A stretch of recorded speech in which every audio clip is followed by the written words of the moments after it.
It's the summer of 1920. A line of people stretches 4 people wide, from a building on School Street in Boston, around the corner, down City Hall Avenue, and out of sight. They're clutching cash. Some have mortgaged their homes for this moment. They're not lining up for food or tickets or jobs. They're lining up to give a man their money. His name is Charles Ponzi, 5'2", an Italian immigrant who, 8 months earlier, had $2.50 to his name. By the time this line forms, he is pulling in an estimated $250,000 a day, and on his best days, close to $1 million. In today's money, that's not a fortune. It's closer to $15 million, collected in just 8 months from tens of thousands of ordinary people. His pitch was simple: give him your money, and in 90 days, he'll give you double it back. Not 5%, not 10%, 100%, while the banks across the street were offering just 5% a year. Bankers, ditch diggers, priests, even nearly 3/4 of Boston's own police force handed him their savings. So here's the question this video is going to answer. How did a convicted forger, with no real business, no factory, no product, nothing but a theory about postage stamps, convince an entire city to trust him with their life savings? And why, even when the math made it mathematically impossible for him to keep his promise, did almost nobody stop to check? By the end of this video, you'll understand exactly how the scheme worked, minute by minute, and why his name is still the one we use, 100 years later, every time someone runs the same con. To understand the con, you have to understand the con man. And Charles Ponzi spent almost 2 decades failing at almost everything before he found the one lie that worked. He was born in Lugo, Italy, in 1882, into a family that had once been comfortable but had fallen on hard times. At 21, having worked briefly as a postal clerk, he boarded a ship for the United States, chasing the same promise that pulled millions of Europeans across the Atlantic, that America meant money. He didn't even make it off the boat with his savings. By his own account, he gambled most of it away during the crossing. He stepped onto American soil with $2.50 in his pocket. For the next several years, Ponzi drifted through the kind of jobs immigrants without connections or English fluency were stuck with: washing dishes, clerking, taking whatever work he could find. But Ponzi didn't see himself as a dishwasher. He saw himself as a man one good idea away from greatness. He just hadn't found the idea yet. That search took him north, to Montreal, where he landed a job as an assistant teller at a small immigrant bank called Banco Zarossi. This is where Ponzi got his real education, not in finance but in fraud. The bank's owner, it turned out, was paying depositors absurdly high interest rates, not from profit, but by using new deposits to pay old ones. The borrower hides the fact that they are using funds from new investors to repay previous investors. That's the exact mechanic. When the bank collapsed, the owner fled to Mexico with what was left of the depositors' money. Ponzi watched the whole thing happen. He didn't invent the idea here, but he saw firsthand that it could work, for a while, on people who simply wanted to believe. What he did next showed he hadn't learned a moral lesson, he'd learned a technical one. Desperate for money, Ponzi started forging signatures on checks.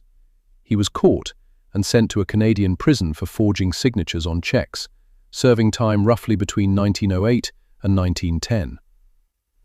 He came out and within a short time got arrested again, this time for smuggling 5 Italian immigrants across the border from Canada into the United States, landing him another sentence from 1910 to 1912 in a federal penitentiary in Atlanta. By the time he walked free the second time, Ponzi was approaching 40. No money, no reputation, 2 prison terms behind him, and in Boston's small Italian immigrant community, word travels. He wasn't a man anyone would trust with their savings. Not yet. He cycled through ordinary jobs again, as a clerk, a translator, briefly trying his hand at running a small import-export operation that went nowhere. He was, by every visible measure, a 40-year-old failure. Then, in August 1919, a letter arrived from a company in Spain.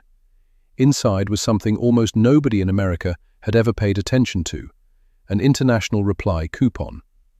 It was a small, unglamorous postal instrument designed so that someone writing a letter abroad could prepay the cost of a reply, since postage rates differed from country to country. You'd buy the coupon in one nation's currency, and the recipient could redeem it for stamps in theirs. To literally everyone else, it was bureaucratic minutiae. To Ponzi, looking at the exchange rates collapsing across post-war Europe, it looked like a loophole. Here was his reasoning. Postage rates were fixed in gold value terms by international treaty, set before the war. But after World War I, currencies like the Italian lira and the Spanish peseta had crashed against the US dollar. That meant a coupon bought cheaply in lira devalued Italy could, in theory, be redeemed in the US for postage worth far more in dollar terms. Buy in bulk where currencies were weak, redeem where they were strong, a classic arbitrage. And here's the detail that matters for everything that comes next. This part was completely real and completely legal. If Ponzi had stopped right there, bought the coupons, redeemed them, sold the stamps, pocketed a modest, legitimate margin, he'd be a forgotten footnote in postal history.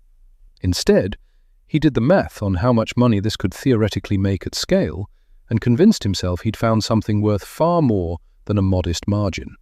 He'd found, he believed, a machine for printing money. The only problem, one he either didn't understand or chose to ignore, was that the machine couldn't actually run at the size he was about to build it. So let's actually do what almost none of Ponzi's investors did. Let's run the numbers. Here's how Ponzi explained it to people, and it's worth walking through exactly the way he did because it sounded airtight. Say you give him $1. He takes that dollar, converts it into a weak foreign currency, and buys international reply coupons in bulk. Coupons that, thanks to the post-war exchange rate gap, are absurdly cheap relative to their face value in American postage. He brings them back to the US, redeems them for stamps, and, this is the part that made it sound legitimate, sells those stamps to print shops and bulk mailers at a 10% discount to face value. By his own arithmetic, that single dollar buys him stamps worth roughly $3.30. Sell them at a 10% discount, and he's holding about $3 in cash from $1. Now he pays you back, your original dollar plus 50 cents interest. That leaves him $1.50 in pure profit on every dollar he took in. Enough, he said, to cover his offices, his staff commissions, and still pocket a third for himself. It's elegant, it's specific, it even sounds conservative. He wasn't promising you 10 times your money, just double it. And for the very first wave of investors, it actually happened exactly like that. Some early backers handed him $1,250 and got $750 in interest back, just as promised. Word like that doesn't stay quiet in a tight immigrant neighborhood, and the growth that followed was staggering. Between February and March 1920 alone, total investment jumped from $5,000 to $25,000. By April, 150 investors had carried $141,000 into his makeshift office in a single month. By May, he'd taken in $420,000. By June, $2.5 million. By July, he was approaching $1 million a day. Now here's the part Ponzi never wanted anyone to look at too closely. He never actually built the operation that was supposed to generate all this money.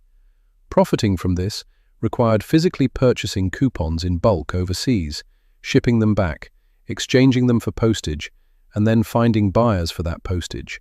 An enormous logistical operation involving foreign banks, customs, shipping, and a market of bulk postage buyers that simply didn't exist at the scale he needed. In reality, investigators later found that the entire worldwide volume of international reply coupons being sold wasn't remotely large enough to support the profits Ponzi claimed. There weren't enough coupons printed on the planet to fund what he was promising thousands of Bostonians. Let's make this concrete with the actual math, because the impossibility isn't a vague accusation, it's provable arithmetic. Economists later worked out the real present value of Ponzi's obligations. When his company took in $100 on the 90-day, 100% return note, it took on an obligation to pay back $200 in 90 days. Discounted at the era's normal market interest rate of about 5% annually, that future $200 was only worth about $197.53 today. That means for every $100 Ponzi accepted, his organization was, in real economic terms, losing $97.53. Not thin margins, not risky, guaranteed structural loss on every single dollar before he'd spent a cent on rent or staff. And here's the trap built into that math. The more successful the business looked, the more money flooding in, the deeper in debt it actually was. Every new investor wasn't evidence the business worked. Every new investor was a new hole in a boat that was already sinking, just bailed faster. So where was the money actually coming from to pay those early, real returns? From the next wave of investors. That's it.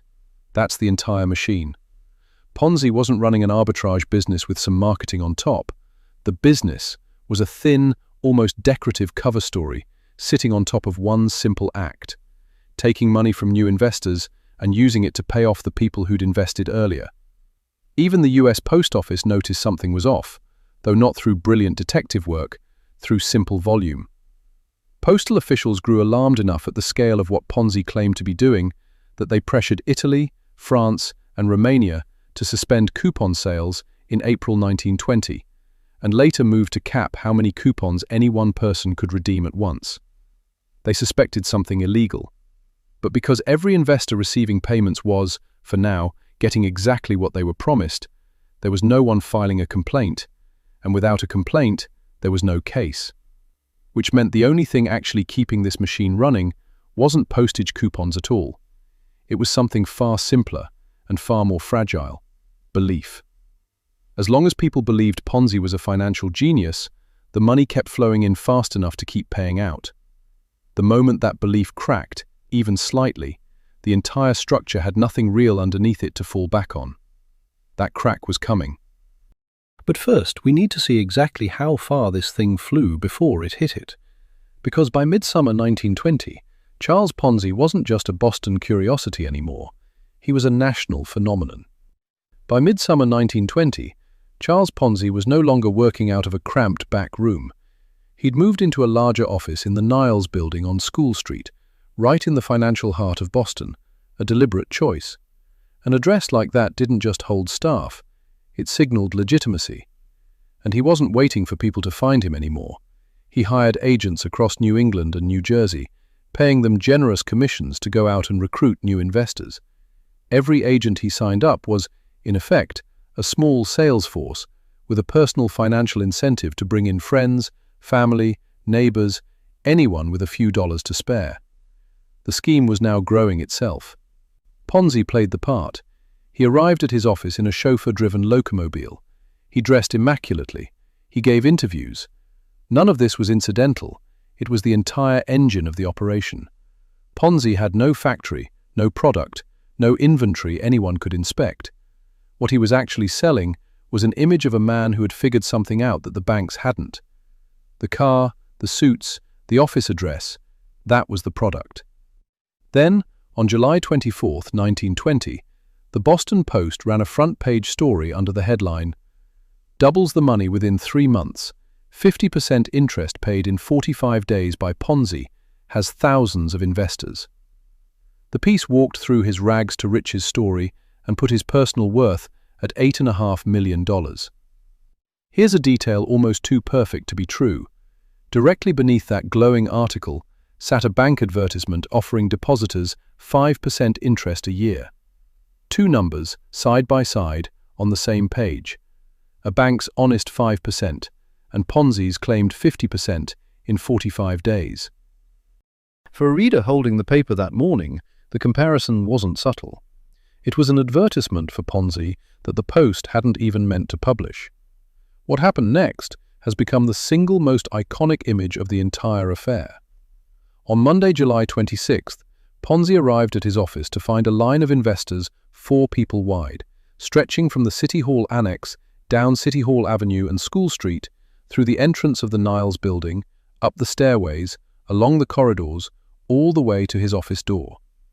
Ponzi himself later described the scene.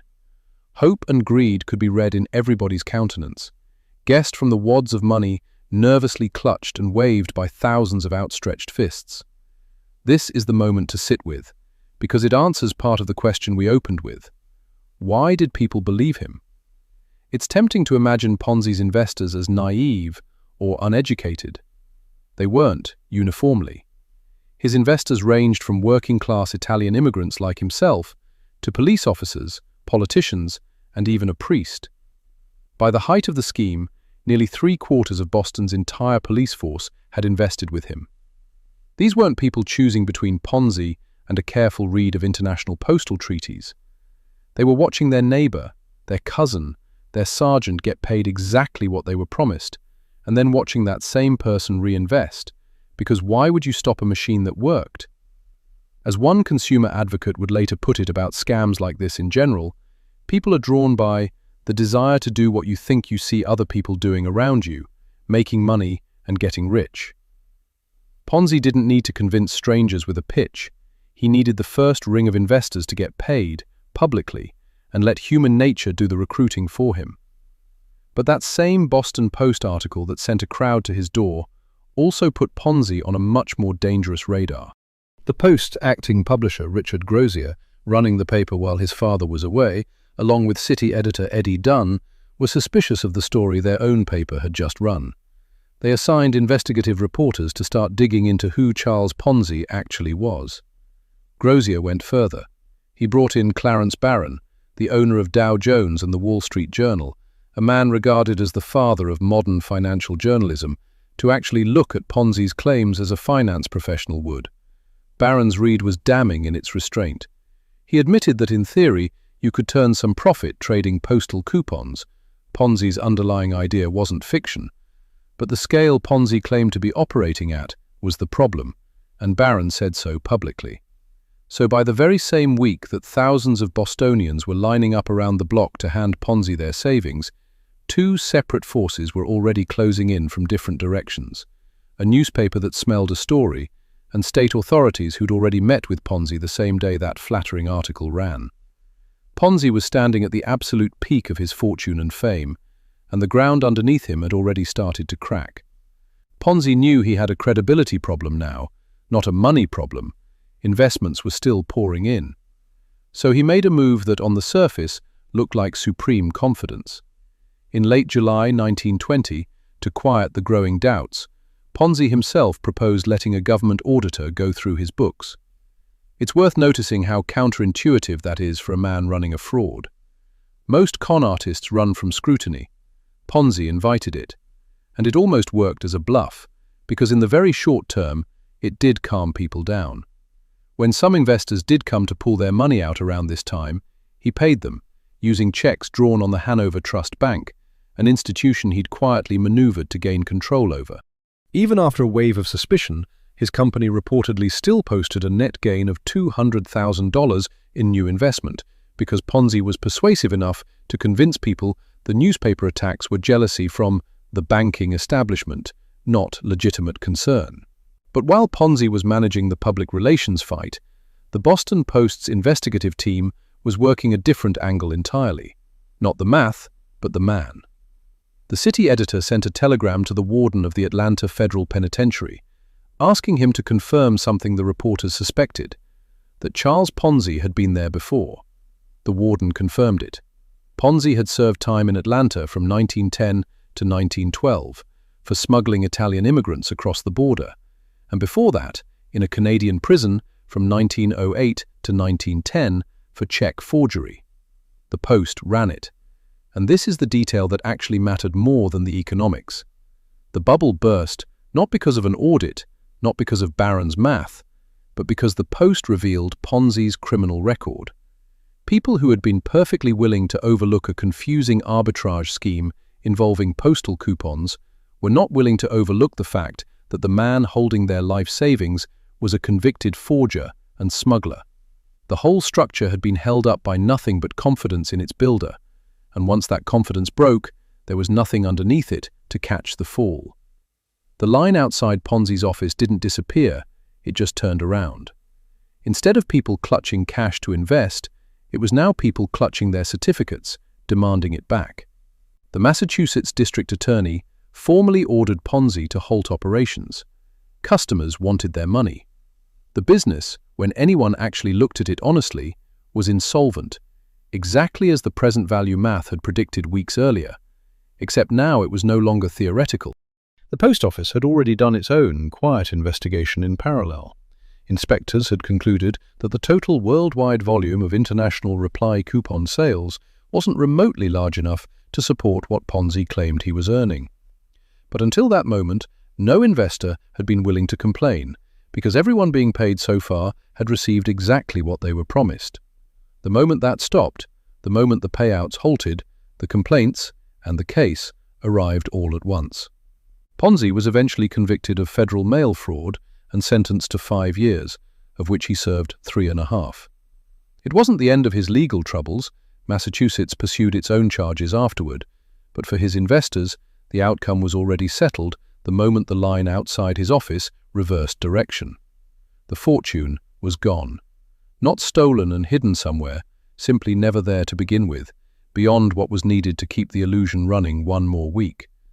In 8 months, Charles Ponzi had built and destroyed what looked, from the outside, like one of the great financial successes of his era. In reality, he'd built nothing at all. He had simply moved money from one pocket to another, taken a cut on the way through, and called the motion profit. You'd think prison would be the end of the story. For Ponzi, it was just the end of one act. After his federal sentence, Massachusetts pursued its own charges. Ponzi was actually found not guilty in 2 separate state trials, but in February 1925 was convicted on additional charges and sentenced to another 7 to 9 years. While that case was on appeal and he was free on bail, Ponzi did something almost unbelievable, given everything that had just happened.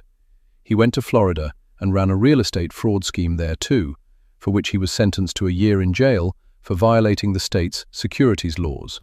The man had just spent years as the most notorious con artist in America, and his instinct, the moment he had freedom and an opportunity, was to run another scam.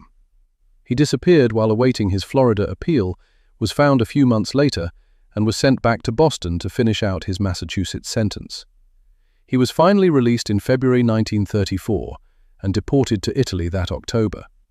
The final chapter of his life is almost a quiet anticlimax after everything before it. He tried, and failed, at several more schemes in Italy and then Brazil. He worked briefly for an Italian airline operating in Brazil during World War II, and later tried teaching English, without success. He spent his final years as a stroke victim in a charity ward in Rio de Janeiro, where he died in 1949, with almost nothing to his name. That detail closes the loop in an almost literary way. He arrived in America with $2.50. He died in a Brazilian charity ward with effectively nothing. In between, he had, for 8 months, control over the modern equivalent of hundreds of millions of dollars, and none of it was ever really his. So why does this one con, out of thousands in American history, still carry his name a century later? Because while this kind of fraud predates Ponzi by decades, Charles Dickens described one in his 1857 novel Little Dorrit, and there were documented cases in the US and Germany in the late 1800s. None of those earlier schemers got the kind of attention Ponzi did. What made his case different was the sheer scale of press coverage, both in the US and internationally, while it was happening and after it collapsed. The Boston Post turned him into a celebrity and then turned him into a cautionary tale, and the second story stuck to his name permanently. The mechanism Ponzi didn't invent, but made famous, hasn't gone anywhere. A Ponzi scheme survives only as long as new money keeps flowing in faster than old investors ask for theirs back, and it collapses the moment that flow slows down or stops, whether from a market shock, a loss of confidence, or a journalist asking the wrong question. That's Charles Ponzi in 1920. It's also, almost mechanically, Bernie Madoff in 2008, and a long list of names since. So here's what 100 years and thousands of repeated cases have taught regulators to watch for.